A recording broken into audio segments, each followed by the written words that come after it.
यं ब्रह्मा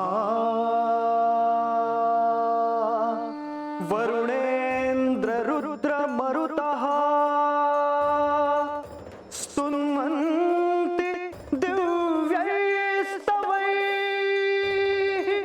वेदैस्ताङ्ग पदक्रमोपनिषदैः यस्यान्तं न विदुःसुरासुरगणः देवाय तस्मै नमः।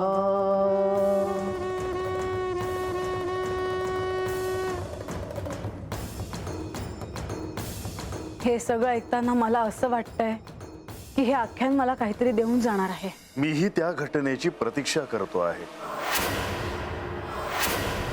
मला सर्वांसमक्ष आपल्याला एक प्रश्न विचारायचा आहे. या सगळ्यात मी कुठे होते? मला अंधुखंदू आठवल्यासारखं होतं, पण नंतर ते विरून जातं. असं का होतं? ह्या सगळ्यामध्ये तू होतीस म्हाळसा. या समुद्र मंथनात तू अत्यंत महत्वाची भूमिका पार पाडली आहेस.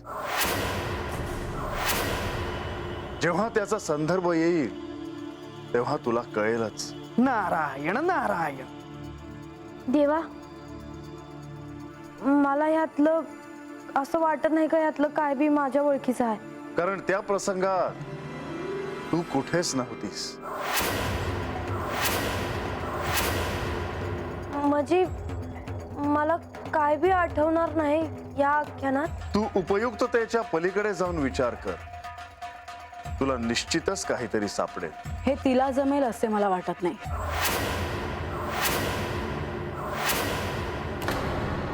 जे जे उपयुक्त आहे, जे जे लाभाचे आहे, त्याकडेच तिचे लक्ष असते. आणि हे माझ्या आधीच ध्यानात आले आहे आणि तुम्हाला आत्ता लक्षात येत आहे. देवी, मला कसला बी लाभ नगा आहे आणि तुमच्या वैभवाचा लोभ तर मला अजिबात नाही. मला ठाव आहे तर लक्ष्मी देवी लुप्त झाल्यावर समद वैभव जाते. म्हाळसा, बानू, तुम्ही दोघीही यावर एक शब्दही बोलणार नाही. मुनिवर, आख्यानाला सुरुवात करा. नारायण नारायण. देवी, प्रश्न वेगळा आहे. मेरू पर्वताला समुद्रात आधार देण्यासाठी श्री विष्णूंनी काय केले असेल? मला नाही सांगता येणार. कोणाला सांगता येईल काय केले असेल श्री विष्णूंनी?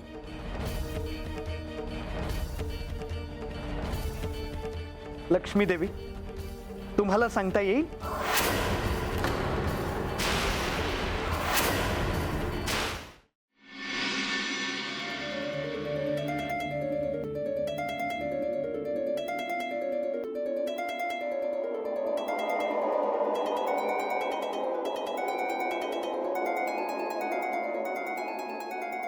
बानू, आज राजसभेत तुझ्याशी जे काही वर्तन घडले तसे घडायला नको होते.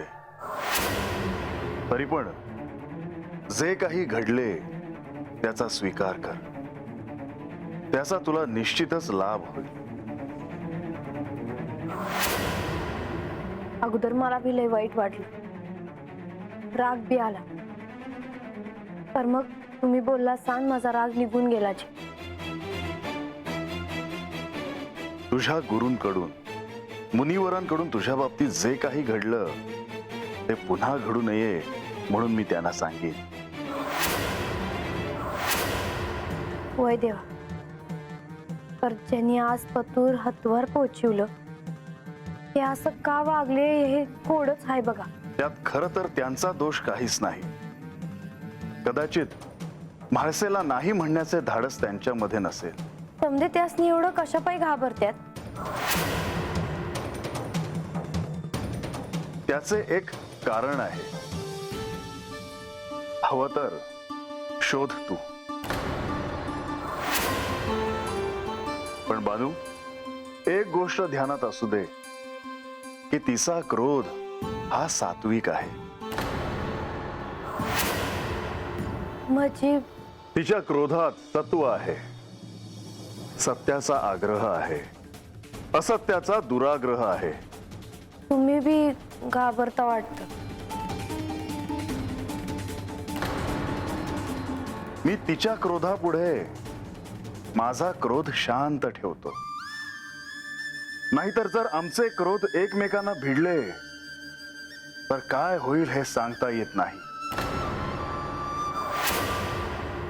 मी अभि आता शब्दाला शब्द नाही वाढवत, तर आता मला बी राग यायला लागला आहे. संयम ठेव.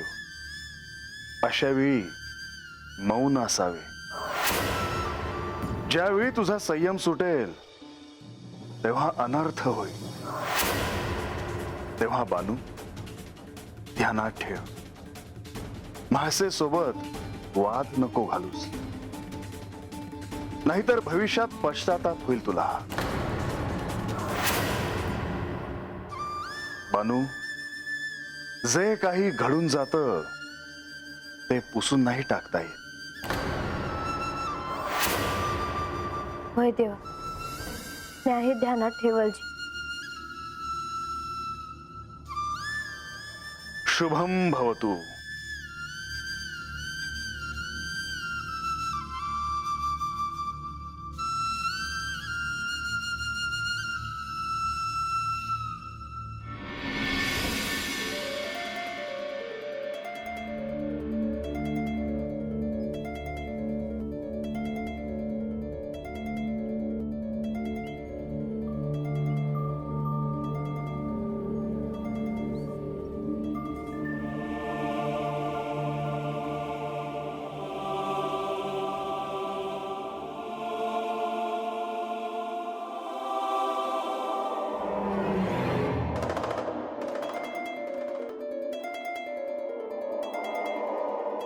बाणाईकडे भक्तिभाव आहे, दुसरं काहीच ती शिकली नाही.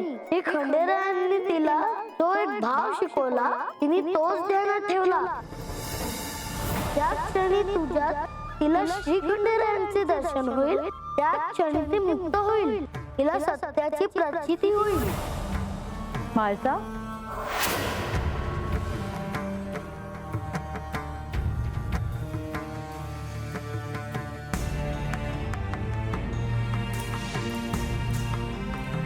माळसा, मी काही बोलू का?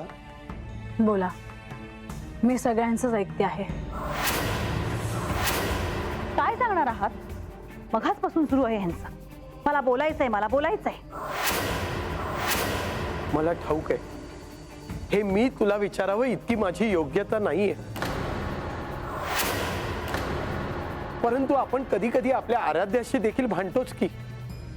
मग हे तुला का विचारू नये असे मला वाटले. विचारा बाबा, तुम्हाला विचारण्याचा अधिकार आहे. मासा, तू नारद मुनींना असे का सांगितलेस की त्यांनी बानूच्या कुठल्याही शंकेचे निरसन करू नये? हे तू करावे ह्यावर माझा विश्वासच बसत नाहीये.